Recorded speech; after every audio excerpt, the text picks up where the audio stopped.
Hola, ¿qué tal? Buenas noches. Hoy estamos nuevamente en Contragolpe.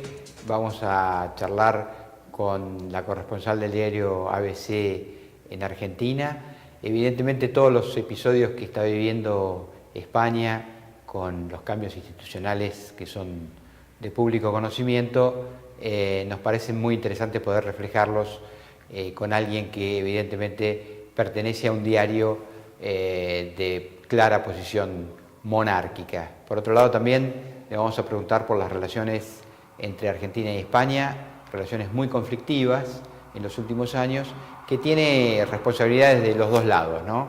Evidentemente de la política argentina con sus gobernantes y de los representantes españoles en la Argentina, en algunos casos muy deficientes, por ejemplo la Cámara de Comercio Argentino-Española, que tiene una posición lamentable, que es absolutamente inoperante y que no sirve absolutamente para nada. De todas estas cosas vamos a charlar con Carmen de Carlos en esta entrevista. Carmen, gracias por recibirnos en tu casa, que además te agradecemos, una casa muy cálida, muy colorida. Muchas gracias a vosotros por venir. Nos has atendido muy humanamente con un gran vaso de agua. Hoy os he ofrecido más, solo habéis querido agua. Con esto vamos bien de momento. Bien. Bueno, tú sabes, en la Argentina, que es un país histórico en cuanto a relaciones con España, muy estrecho, y que don Juan Carlos es una figura con mucho predicamento, en toda Latinoamérica, pero en Argentina en particular lo vemos en las crónicas diarias. Los diarios de Argentina lo vienen cubriendo cotidianamente, la noticia, todos los días hay una noticia sobre la abdicación del rey y sobre la sucesión de Felipe VI. Nos parecía que vos sos una expresión autorizada, insisto, porque el ABC es un diario monárquico, se declara monárquico, y bueno, porque además sos una aguda lectora de la realidad española.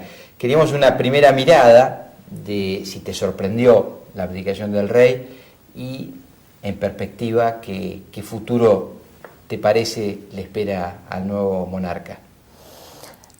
A mí me sorprendió la abdicación del rey en el momento en el que se produce, pero por el momento elegido, a mí y yo creo que a toda España. O sea, no era una crónica anunciada para esas fechas, si era una crónica a medio-largo plazo. Entonces, en ese sentido, yo creo que a todos, incluido el propio gobierno, le pilló un poco, le sorprendió con el pie cambiado. Dicho esto, creo que el momento está pensado, está meditado y fue muy oportuno y lo capitalizó bastante bien. ¿Por qué? Lo explico. Es en un momento en el que hay dos grandes partidos en España, que son el Partido Popular y el Partido Socialista Obrero Español, que no iban a ofrecer ningún tipo de obstáculos a la sucesión del rey. La Constitución española tenía un problema de nacimiento y es que no quedó registrado cómo se iba a producir, cómo se concretaría esa sucesión. Entonces han tenido, eso sí, que hacerlo a marchas forzadas, de una manera un tanto improvisada en este sentido, sí, y el Congreso aprobar esa ley orgánica para que el rey pudiera abdicar, que no estaba contemplado, y su hijo, el actual Felipe VI, poder heredar el trono. ¿Qué le espera a Felipe VI, que me preguntas? Pues mira, le espera una herencia complicada, difícil, pero tenemos que partir de una base que a veces yo creo que no se conoce bien o se confunde en muchos países, y es que el rey en España no gobierna, el rey reina. Entonces, las atribuciones que tiene el jefe del Estado son unas atribuciones muy limitadas, es más bien un gran embajador, un embajador de alto nivel, un mediador, un hombre que ejerce los buenos oficios y el gran representante en todos los temas internacionales para España, incluidos los económicos. En ese sentido es muy rentable para España. Felipe VI va a tener que seguir ocupando eso, pero va a tener que ver cómo se maneja en una España en la que hay unos problemas territoriales muy serios, sobre todo con las ansias soberanistas de Cataluña. Habrá que ver qué pasa en el País Vasco, y luego con una monarquía como institución desprestigiada, y esto en un contexto de crisis económica. Sin duda. Ahora, el rey, si bien es cierto que no gobierna, y efectivamente, es decir, los que siguen cotidianamente la política española lo observan, sí, a lo largo de un reinado que fue largo, son 39 años de reinado, tuvo episodios donde definitivamente tuvo que jugar, digamos, casi como un político, es decir, la crisis del tejerazo en febrero del 81, la sucesión de Suárez, el final de la transición. Es decir, fue un rey más actor y jugó muy bien, evidentemente. Es decir, creo que España ha vivido con su reinado, salvo los últimos 4 o 5 años que fueron muy críticos por la situación económica, bueno, sus mejores años, los años más esplendorosos, donde creo que al conjunto de la sociedad le ha ido bien, en términos generales, ¿no? Le ha ido muy bien. Dicho esto, no sé si es la herencia de Felipe VI, quiero decir, hay una serie de complejidades en la economía que hay que ver cómo se saldan y también eso qué responsabilidad política le va a implicar al nuevo monarca. Yo estoy de acuerdo en términos generales en el planteamiento, pero no en la inicial, pero no en la última parte. Es cierto que el rey desarrolla un papel extraordinario. ¿Por qué? Porque él no llega sucediendo a un rey. Él llega elegido por un dictador que fue Francisco Franco, que después de 39, casi 40 años, dice: tú me vas a suceder y tú vas a seguir manteniendo esta dictadura. Y el rey lo que hace, en realidad, es decir, a Franco, lo que usted quiera, pero una vez que se ha muerto yo hago lo que quiero. Y lo que hace es dar paso a una transición, legalizar los partidos políticos y abrir la puerta a la democracia en España. Y gracias a eso creo que está bien planteado, se producen estos 39 años de democracia en España que habría que haber visto si la hubiéramos tenido con otro elegido. Con la figura, por con ejemplo, otro... de presidente. Efectivamente, o sea, el rey, entonces yo por eso de siento... presidente al estilo, por ejemplo, Alemania...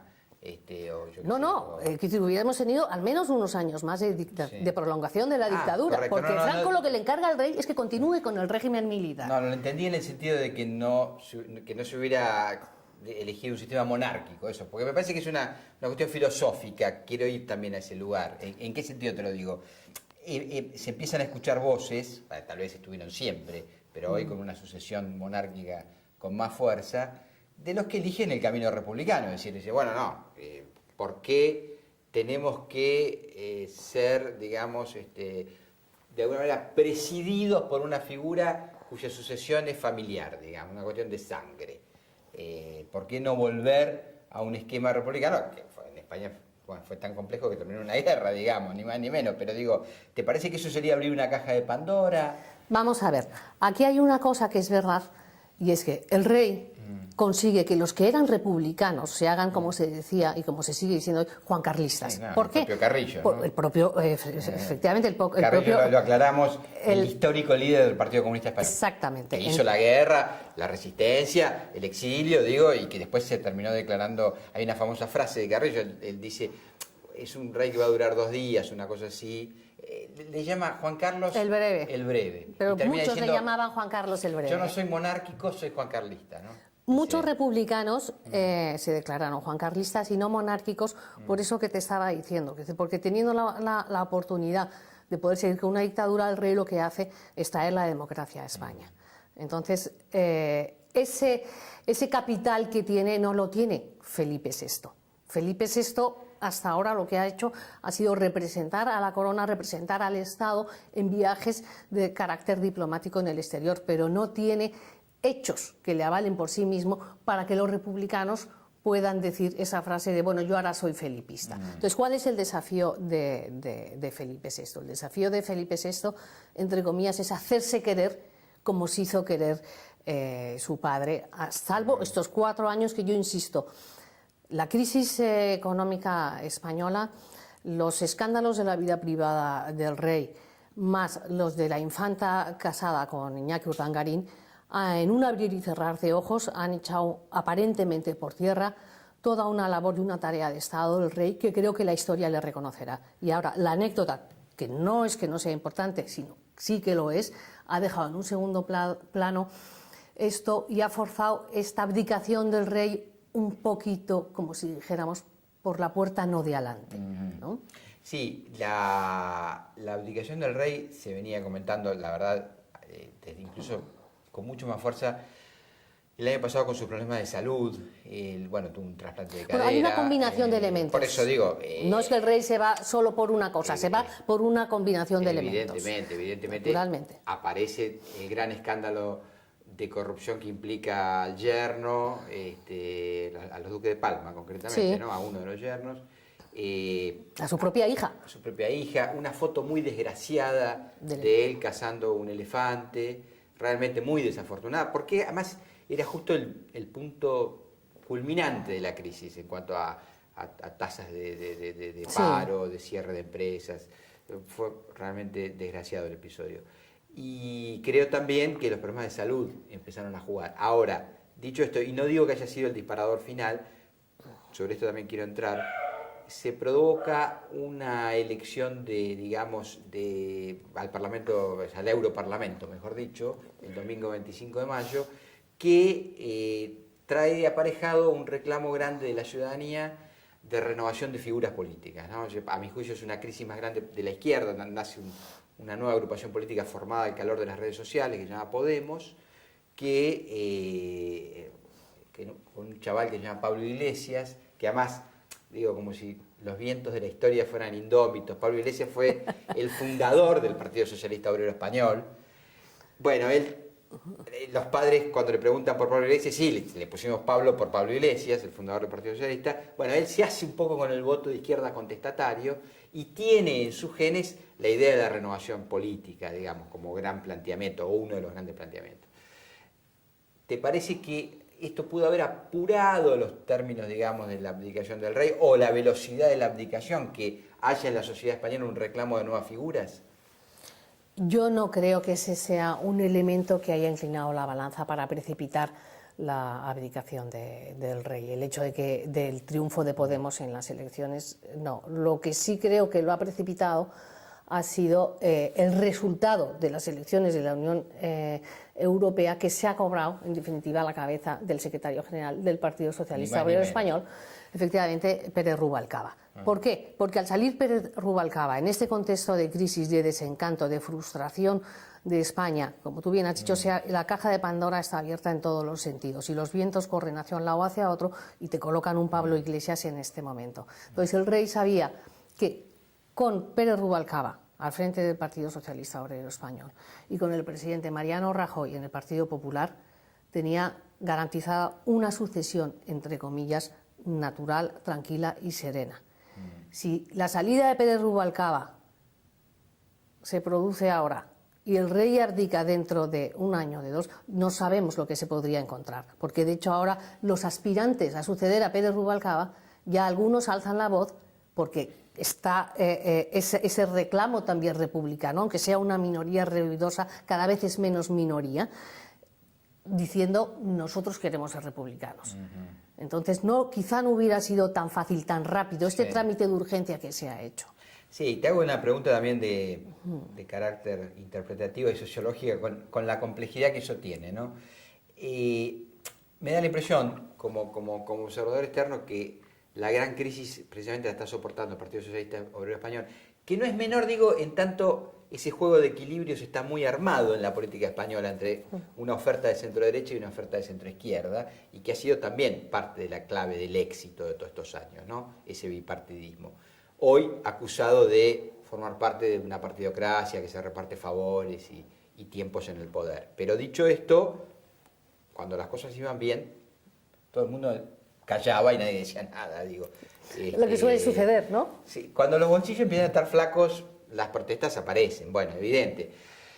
Pero digo, esta crisis que me parece que está mucho más ensalzada en la oferta de centro-izquierda, de izquierda, como le quieras llamar, me da la impresión que en tanto un liderazgo como el de Rubalcaba, que era un liderazgo muy moderado, se alejaba mucho de una oferta de izquierdas para un público como el de la sociedad española, que tiene un componente de izquierdas alto. Es decir, muchos dicen que la mitad de la sociedad española es de centroizquierda, o es progresista, o se presenta o se define así, de alguna manera.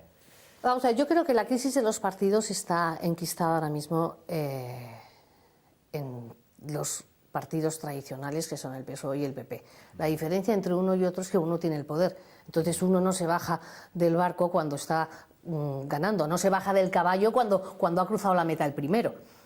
Entonces, por eso, de algún modo, es decir, está esquivándola con cierta cintura el PP, pero la crisis también le está pasando factura. Ahora, se la está pasando desde el poder. En el caso del PSOE no le quedaba más remedio que dar un paso al costado, como dicen ustedes. Sí, lo que digo es, muchos dicen, al PSOE si quiere volver a cautivar a su público, tiene que radicalizarse, no, tiene que ir con un discurso más de izquierdas, porque si no, y en eso entra en juego esto de, en tanto el Partido Socialista nace como un partido de origen republicano en su postulado, como ahora no saltar a la palestra y reivindicarse en esa condición, terminado ese ciclo histórico, digamos, de la transición, del reinado de Juan Carlos, digo, por eso digo, tal vez se abrió una caja de Pandora, pero... No, la caja de Pandora es la reforma de la Constitución, que yo creo que esa no va más. Esa sí va a ser la gran caja de Pandora y se tiene que abrir. O sea, ya no se puede prorrogar mucho más. Y ahí sí hay una caja de Pandora que veremos qué es lo que sale, si tempestades, vientos o qué cosa. Pero en el caso de la radicalización del Partido Socialista, vamos a ver, el Partido Socialista Obrero Español nunca ha sido un partido radical de izquierdas. En la República sí. Digo, es que no me ha dejado terminar, digo, después de la muerte de Franco. Perdón. Después de la muerte de Franco. Yo recuerdo... No, por eso lo decía. Claro, que Felipe González es el que mete a España en la OTAN. Que la sociedad española reclame una política mucho más de izquierda, pues yo creo que no es así, porque en ese caso Izquierda Unida habría tenido una gran elección y no ha sido así. Y lo que ha salido, quiero decir, cuál es el fenómeno interesante o el que sorprende dentro y fuera de España, ha sido eso, que de repente surja como de la nada un movimiento sujeto con alfileres como es Podemos, que es el que concentra, yo insisto, es el desencanto, la frustración, el hartazgo de una España que lo que quiere es ver y mirar de frente a sus políticos que gestionen con transparencia, que se termine la corrupción y que el país salga adelante en condiciones. Por último, Carmen, no quiero, en el buen sentido de la palabra, desaprovecharte y pedirte una mirada sobre la relación argentino-española. Han pasado muchas cosas, por lo menos para remontarnos en los últimos, yo qué sé, 10 años, si querés, del gobierno de los Kirchner para acá, con idas, con vueltas, con dimes y diretes, de dos países que habían incrementado enormemente su comercio, con un gran intercambio, con mucha inversión española en lugares estratégicos de la economía. Bueno, hubo expropiaciones, problemas con las balanzas, líos diplomáticos. Ahora pareciera ser, estamos, para graficarlo bien, Argentina ahora está inmerso, después de arreglar con Repsol y con el Club de París, en un gran conflicto por los tenedores de bonos, de los famosos holdouts. En el medio de eso hay un esfuerzo aparentemente del canciller Timerman por tratar de lograr un encuentro entre Rajoy y la presidenta Cristina Fernández de Kirchner, pero me gustaría una mirada tuya de perspectiva, ¿no? En el sentido de lo que pasó y qué te parece, si esta relación se encausa, si hay que esperar que termine este gobierno y barajar y dar de nuevo. Yo, vamos a ver, pondría un poquito las cosas en orden, ya que estamos hablando del tema de la monarquía y los 39 años de monarquía. Yo creo que en 39 años de relaciones hispano-argentinas nunca se atravesó un periodo tan crítico, tan difícil y tan tenso como el de los últimos 10 años. La llegada de primero Néstor Carlos Kirchner a la Casa Rosada y después de su mujer vino aparejada una serie de turbulencias que estallan con el conflicto con Repsol. El trato personal entre los reyes y entre el gobierno de Rodríguez Zapatero con Néstor Kirchner y con Cristina fue muy bueno, hasta que se produce el tema Repsol. Los primeros roces por el tema de las empresas españolas aquí, tras el crack del 2001 de Argentina, el gobierno de Rodríguez Zapatero es muy condescendiente con el gobierno de Kirchner y se bandean más o menos como pueden los dos gobiernos. Pero la relación empieza a sufrir y entrar en coma con la incautación primero, intervención primero del 51% de las acciones de Repsol en YPF y la expropiación a continuación en el Congreso. Antes habían pasado cosas como otras empresas expropiadas, problemas con la repatriación de los dividendos, etcétera, etcétera, etcétera. Ahí entra un paréntesis donde además yo creo que se cruzan unas barreras que nunca se habían cruzado antes y se llega un poco hasta la ofensa personal. Me hablas del rey y te digo cómo cuando la propia presidenta está presentando y anunciando media hora después de que hayan intervenido físicamente las oficinas en Puerto Madero de Repsol, hace la comparación de una curva de un gráfico con la trompa del elefante. No llega a una ruptura de relaciones diplomáticas porque no se llega a eso, pero sí se congelan totalmente las relaciones entre España y Argentina. Y se descongelan cuando se resuelve el tema de Repsol. Sí. Y a partir de ahí, es verdad, el gobierno de Mariano Rajoy sí que tiene otra disposición y está dispuesto, cosa sorprendente, con el poco tiempo que le queda a la presidenta Cristina Fernández de Kirchner y al propio presidente Mariano Rajoy en el poder, pero sí es verdad que no ofrece el gobierno español ningún inconveniente y no presenta ningún obstáculo para hacer una visita de esta. Otra cosa es que se dé, pero es verdad, y eso sí lo sé porque lo he hablado con fuentes del gobierno español, que la invitación está cursada, está oficialmente, y que hay buena disposición por parte del gobierno español. Y esas son las relaciones entre Estados, ¿no? La política es el arte de lo posible y hay que hacer borrón y cuenta nueva, y las relaciones entre España y Argentina no son entre cualquier país. Es decir, no es lo mismo España y Argentina sentarse en una mesa que España y Austria. No, bueno, estamos hablando de lazos históricos impresionantes. Y por último, muy brevemente, para también tener, si es que la tenés, alguna visión crítica por parte de la responsabilidad de España en el tema de las relaciones. Lo digo porque a veces veo organizaciones que funcionan francamente fatal a la hora de alentar el comercio bilateral, que no dan respuesta, que no están a la altura. Es decir, como que también la clase empresaria española muchas veces metió la pata y bueno, yo qué sé, la sociedad esta media estrambótica con los accionistas que le metió el gobierno argentino por la ventana, que después termina acelerando el proceso de giro de dividendos acelerado para pagar esas cosas absurdas. Bueno, yo creo que también hicieron mucho daño, ¿no? A la relación bilateral. Quiero decir, también me parece que por ahí el empresariado español, no sé si estuvo a la altura de las circunstancias, ¿no?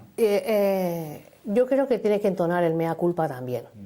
Ahora, las cuotas de responsabilidad son diferentes, efectivamente. Yo creo que además, fíjate, este gobierno tiende mucho a citar los años 90 como para buscar ahí el origen de todos los males cuando llevan gobernando 12 años y parece que el tiempo no pasa. Yo creo que cuando se produce ese proceso de privatizaciones, de licitaciones en el que entran grandes multinacionales españolas, no hubo la transparencia debida. Eso empezó a hacer mucho daño a las empresas españolas y las empresas españolas no supieron cómo manejarse.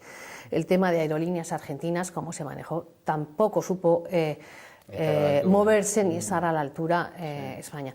Tampoco con el tema de las crisis y las tarifas. Yo creo que las empresas españolas no han sido lo suficientemente ágiles, no han tenido los reflejos, ni han sabido cómo explicar lo que estaban haciendo. Se han explicado mal y su imagen se deterioró mucho por culpa propia. Ahora, lo que ha pasado en los últimos 12 años ya es otra película. Pero sí, claro, que tiene su cuota de responsabilidad, ¿cómo no? Carmen, gracias por habernos recibido en tu casa y te deseamos mucha suerte con tu corresponsalía y que sigas reflejando también las crónicas de Argentina para los lectores españoles. Pues gracias a vosotros, porque además tengo doble trabajo. No solo tengo la corresponsalía, sino que además también estoy al frente de un portal de análisis e información de América Latina que se llama Sudamérica Hoy. O sea que me toca contar la versión para los españoles y la versión para www.sudamericahoy.com. Sudamericahoy.com. Gracias, Gracias a vosotros. Chao, nos vemos el sábado que viene en Contragolpe.